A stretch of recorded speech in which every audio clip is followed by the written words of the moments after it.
ఆంధ్రప్రదేశ్ ఆణిముత్యం మన జగనన్న. దేశానికి మాత్రమే రాజధాని ఉంటుంది కానీ రాష్ట్రానికి మన కాన్స్టిట్యూషన్ లో రాజధాని ఉండదు. దేశానికి మాత్రమే రాజధాని ఉంటుంది తప్ప రాష్ట్రాలకు రాజధాని అనేది కాన్స్టిట్యూషన్ లో లేదు. మరి 3 రాజధానులు ఎలా కడతావన్నావన్నా?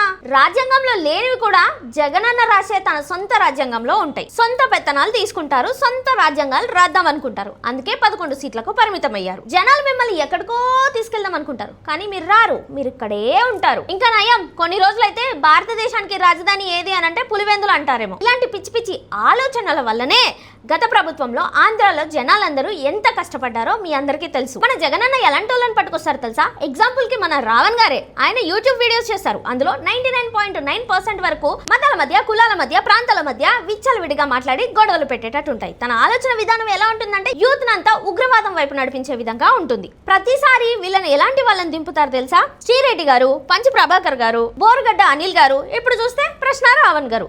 ఓ అమ్మ, ఇలా చెప్పుకుంటూ పోతే బోల్డ్ మంది ఉన్నారు వీళ్ళ పార్టీలో బూతులు మాట్లాడే వాళ్ళు. దీన్ని ఏమంటారో మీరే కామెంట్ చేయండి.